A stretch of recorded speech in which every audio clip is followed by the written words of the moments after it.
Friends, welcome to மாamisவிருnthu. இன்றைக்கு நான் உங்களுக்கு எஃப்னா சம்மர் ட்ரிங்க் நெக்டோ சர்பத் நெல்லி கிரஸ் எப்படி செய்கிறதுன்னு காட்ட போகிறேன். வாங்க பார்க்கலாம். நெக்டோ சர்பத் செய்வதற்கு தேவையான பொருட்கள் 4 கிராம் அகர், 2 table spoon white sugar, 500 millilitre hot water, தேவையான அளவு food colouring, 100 millilitre rose syrup, 1 teaspoon கசகசா 10 நிமிடம் தண்ணீரில் ஊற வைத்தது, 150 மில்லிலிட்டர் டின் மில்க், 500 மில்லிலிட்டர் நெக்டோ, தேவையான அளவு ஐஸ் கியூப், 1 லிட்டர் காய்ச்சி கூல் பண்ணி வச்சுக்கிற பால். நெல்லி கிரஸ் செய்வதற்கு தேவையான பொருட்கள் 300 கிராம் நெல்லிக்காய், 300 கிராம் ஒயிட் சுகர், 300 மில்லிலிட்டர் தண்ணீர், 1/2 டீஸ்பூன் கசகசா, தேவையான அளவு food colouring, 1 table spoon lemon juice, தேவையான அளவு ஐஸ் கியூப்.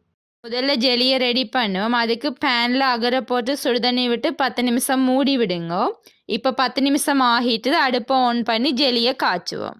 எல்லாத்தையும் சேர்த்து நல்லா மிக்ஸ் பண்ணி விடுங்க. அகருக்கு பதிலாக ஜெலட்டின் அல்லது பாக்ஸில் வர ஜெலி பவுடர் பாவிக்கலாம். அகர் சம்மர் டைமில் குளிர்மையாக இருக்கும் என்பதற்காகவும் சின்ன பிள்ளைகளுக்கு ஈஸியாக சமிபாடு அடையும் என்பதற்காகவும் நான் இதை பாவிக்கிறேன். தண்ணி கொதிச்சு வந்ததும் சீனியை போடுங்க. அது கூடவே சேர்த்து கலரிங்கையும் போடுங்க. நான் இந்த அளவு கலரிங் தான் போடுறேன். நீங்கள் உங்களுக்கு விரும்பின அளவு கலரிங்கை போடலாம். அகர் கரைஞ்சிட்டுது. எனக்கு 10 நிமிஷம் எடுத்தது. இதை ரக்கி வடித்து எடுத்து ஆற விடுங்க. இப்படி நீங்கள் செய்தால் கட்டிகள் வராமல் இருக்கும். ஜெலி ஆறியதும் 1 hour ஃப்ரிட்ஜில் கூல் பண்ண வையுங்க.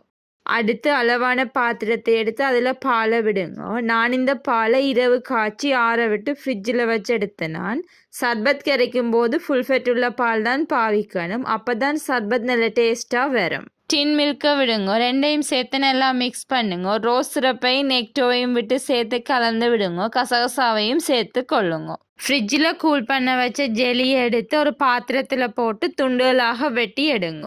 நான் இப்படி வெட்டி எடுத்திருக்கிறேன். நீங்கள் விரும்பின சைஸில் வெட்டி எடுக்கலாம்.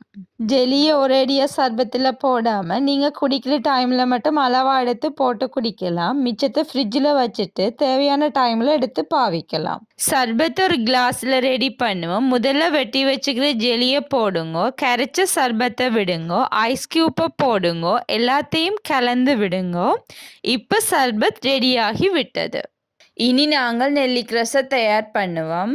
நெல்லிக்காயை கழுவி எடுத்து இப்படி வெட்டி கொள்ளுங்க. நான் ஏற்கனவே கழுவிட்டேன். நெல்லிக்காயில் கோடுகள் இருக்கும். அதோட சேர்த்து வெட்டினீங்கன்னா ஈஸியாக வெட்டக்கூடியதாக இருக்கும்.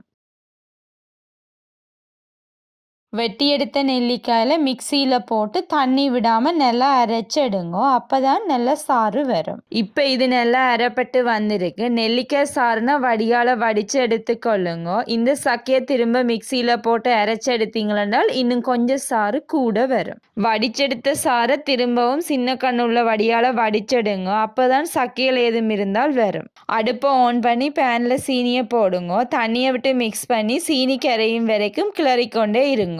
சீனி கரைஞ்சிட்டுது. கையில் ஒட்டுற பதம் வரும் வரைக்கும் கிளறிக்கொண்டே இருக்கணும். அப்படி நீங்கள் கிளறாட்டி அடியில் ஒட்டிடும்.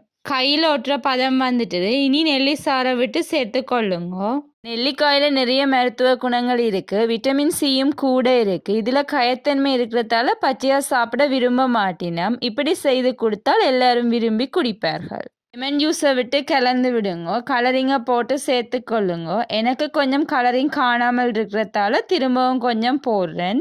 நீங்கள் உங்கள் விருப்பத்துக்கு ஏற்றபடி சேர்த்து கொள்ளுங்க. கொஞ்சம் திக்கான பதம் வேற ஆஃப் பண்ணி விடுங்க. இப்படி இருந்தால் சரி. ஆகவும் திக்காகவும் இருக்கக்கூடாது, ஆகவும் தண்ணியாகவும் இருக்கக்கூடாது.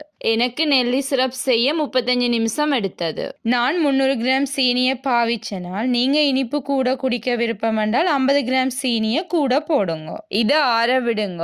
ஆறுனதும் ஃப்ரிட்ஜில் கூல் பண்ண வையுங்க. நெல்லி சிரப் கூலாகிட்டது. இப்போ ட்ரிங்கை தயார் பண்ணுவோம். கிளாஸில் 5 டேபிள் ஸ்பூன் நெல்லி சிரப் விடுங்க. கூல் வாட்டரை விடுங்க. உங்களுக்கு கூல் வாட்டர் பாவிக்க விருப்பம் இல்லாட்டி நார்மல் வாட்டரும் பாவிக்கலாம். 10 நிமிஷம் ஊற வச்சு கசகசாவையும் சேர்த்து கொள்ளுங்க. அடுத்து ஐஸ் கியூப்பை போட்டு மிக்ஸ் பண்ணி விடுங்க. இப்போ நெல்லி கிரஸ் தயாராகி விட்டது. இதோ பாருங்கள் மாமிஸ் நெக்டோ சர்பத் நெல்லி கிரஷ். நீங்களும் ட்ரை பண்ணலாம்.